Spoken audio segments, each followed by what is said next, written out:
Hello everyone, I hope you're all having a wonderful Sunday, and if not, this game will surely improve it. It was played a few moments ago in the European Online Club Cup, the Group C Round 2, between German Grandmaster Alexander Donchenko and Russian Grandmaster Maxim Matlakov, and it's quite an amazing game. So without further ado, let's check it out, and let's just enjoy it, and then you can go back to enjoying your Sunday.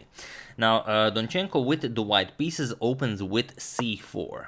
Sorry about that. We have c6 by Matlakov, going for sort of a Karo Khan setup against the English. We have d4, d5, knight to f3, and knight to f6, and we basically transpose into the Slav defense. We have e3, and now bishop to f5. Now just developing the light square bishop, preparing e6 to set up all of these pawns on light squares, and then, you won't have to worry about developing your light square bishop, as that's usually kind of the problem in these queen's pawns openings for black. So knight to c3, continuing development. This is all very standard stuff. We have e6, and now that the bishop has been out of the cage, now we play knight to h4, we attack it, and we claim that black spent all of these moves, and he's going to be left without his bishop. So bishop g6, and now bishop to e2. White can capture this bishop at any point, so it's no rush.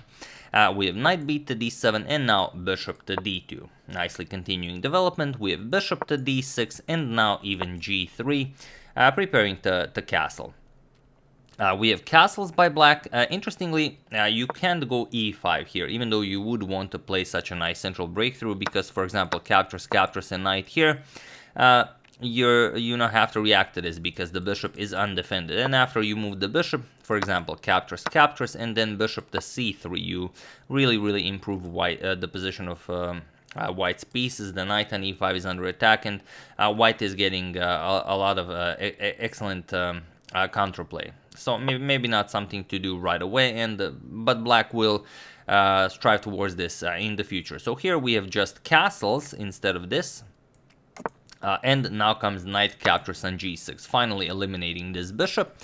H captures and the queen to b3, putting pressure on the b7 pawn, so rook to b8, and now rook to d1. Interestingly, this game has been reached before. It was played in 2010 between Evgeny Barev and Vasily Gagarin in the Moscow Open Championship, or rather in the Russian Open Championship that was played in Moscow, with Barev winning this game. But here, instead of c5 closing the position, we have rook to d1, like I mentioned, and it is already, as of move 12, that we have a completely new game. So let's see how Matlakov deals with this. We have b5 now, immediately going after this c4 pawn. You don't want to allow this capture, so c captures on d5, c captures, and now white castles. And black says, okay, this is nothing to worry about, I'm just going to play a6, and my position is great here. All of my pieces are very nicely placed. I can get my knight to e4, my other knight can come to f6, I can also play knight to b6 to c4, I can develop the queen, I can put my rooks on the open c file, so a lot of interesting ideas for black here. So queen to c2, white wants to switch the queen over to d3, and rook to c8. Now we have queen to d3 and knight to b6, trying to get this knight to c4, which would be excellent, so white of course prevents this. We have b3, and now queen to e7, developing the queen, connecting rooks, and now a4, trying to create some weaknesses here on the queen side, but black doesn't allow it. Just b4 pushes the knight back, and then he's going to cement the position with a5. So knight to a2, we have a5, and now queen to a6. And queen to a6 is a very interesting, but maybe a bit safer, was rook to c1. Black already has control of the c file, so you usually want to counter that. But okay, here we have queen to a6, and now rook to c2. And here black is saying, okay, we can trade pieces, but the problem is, if we trade pieces, I will already have a rook on the second rank, and it's going to be just a monster. So here, knight to c1, now keeping this knight here as a target, and now knight to e4. Black again offers this because, the bishop on d2 is attacked twice.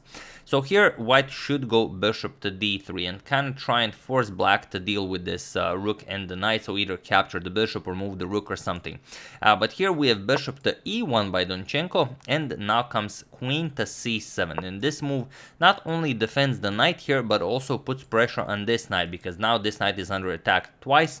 And well, what do you do here? There's simply too much pressure here. One thing you could do is f3. f3 is a very interesting idea, because now the knight obviously has to move, and for example after knight to c3 we could see captures, and now the game continues from this position where black would enjoy a very strong pass pawn here. Most likely it would be winning for black.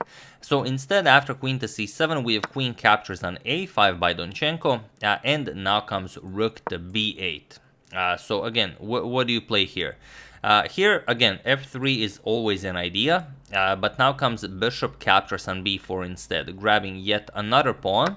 Now comes bishop captures on b4, and now queen captures on b4, and now knight to c3. So what do you play here? It's hard to say. The rook is under attack, but you know, it's not easy to deal with this, because if you try something like rook to e1, then you just get rook captures on c1, removing the defender of the bishop on e2. And if captures, then we just get this captures with check, king g2, and now just knight captures on c1. There's nothing to be played here. If captures, then captures. I mean, black is just up so much material. So instead, after knight to c3, we have bishop to d3, now putting pressure on the rook here, but now just knight captures on d1. We have bishop captures on c2, queen captures on c2, and now queen to c5, offering a queen trade. And this definitely makes sense, because if, for example, queens are traded, then this knight is hanging and this knight is hanging, so it doesn't really matter what you do. White will grab back the extra knight, and white will enjoy some pass pawns here. But all in all, the position should be equal. So instead, after queen to c5, we have queen to d2. Black avoids this, and now comes queen to c7, putting pressure on the rook. And of course, if the rook moves, then the knight will fall.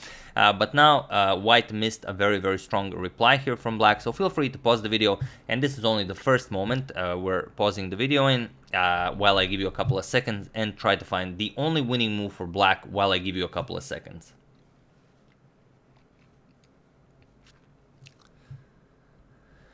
So for those of you who were able to do it, congratulations on giving back some material. And for those of you who just want to enjoy the show, it's rook to c8. Now you see what's happening. The queen is under attack. You give up the knight on b6, and after queen captures on b6, now you most certainly do not capture the knight, because if you capture the knight, then you run into a perpetual queen d8 check, king h7, and queen to h4 check, with constantly going back and forth, queen to d8 check, queen to h4 check, and we're gonna have a draw by perpetual check. So instead, after sacrificing here, you play king to h7 first, and now again, what do you play here? The only good move for white is queen to b7. This is the only thing that makes some sort of sense for white to continue, because it attacks the rook and the f7 pawn. And after rook to c2 with a triple attack on the f2 pawn, now you play queen captures here. Now you're defending it twice with the queen and the rook, but now knight captures on e3, making it impossible for white to capture because of this checkmate. But now you're gonna play knight to d3, and now you know, it's a very tricky position. If you capture this knight, then f captures on e3 becomes possible, and if you don't, if you play knight captures on f1, then knight to e5, and now white ensures a perpetual here with queen captures on g6 and queen to e8 check. Or you could go back, queen to g5, but then just king captures on f1, and all in all, this should be a draw. Black is up the exchange, but white has two connected pass pawns, so white has all the counterplay needed, and black does not have a forced win. So instead, after king to h7, we don't have that. We actually have knight to a2. White says, all right, you can capture my knight here, and I'm just going to capture this knight here. But such a thing did not happen. Here, black played knight captures on e3. Now, what's the idea here? Well, if pawn captures, then just rook to c2 with an unstoppable checkmate. So instead, after knight captures on e3, white goes for queen to b7 now, attacking the rook here, but now rook to c2. And okay, it's not a problem. White just says, okay, now I can get my knight to safety. So knight to b4 was played. But here there is one amazing move that black played. So feel free to pause the video here and win the game on the spot for black while I give you a couple of seconds.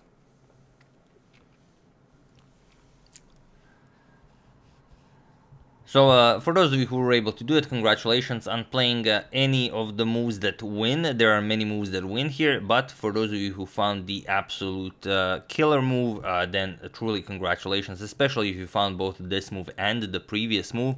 And that move is, of course, Queen captures on f2. And after Queen captures on f2 check was played, it was in this position on move 33 that Alexander Donchenko resigned the game, as there is nothing more to be done here. This is just over. There is no move you can play here. If king h1, of course, queen captures on f1 is checkmate. And if what you were wondering, what if the queen is captured? Well, if the queen is captured, notice how the knight covers these two squares, and that's a problem because now rook to c1 check, there's nowhere for you to go. These two squares are covered. You have to block with the rook. Rook to f1 would be played, and now rook captures on f1 would be checkmate. The knight still covers the g2 square, and these two squares are covered by the rook. The rook is also nicely protected by the knight, so that's just it. Amazing game with a lot of possibilities. It could have gone either way, but after this knight to b4 move, where white said, all right, I'm getting my knight back into the game, black said no, nope. And that's it. Queen captures on f2. We can check it out once more in slow motion like this. Queen captures on f2, and that was it. So really amazing stuff. A beautiful move and the game to commemorate this nice Sunday. So hope you guys enjoyed that as well. I would like to thank Paul Jacobs, Will Lusby, Larsen Spassky 1970, Joseph Drought, and JG Mockler for a contribution to my channel. Thank you a lot. I really appreciate it. As usual, you can check 2 of my previous videos here. Thank you all for watching, and I will see you soon, continuing the coverage of the Morphy saga, checking up on your wonderful suggestions, and whatever else happens in the chess world. So thank you all, I will see you soon, and have an excellent rest of your day.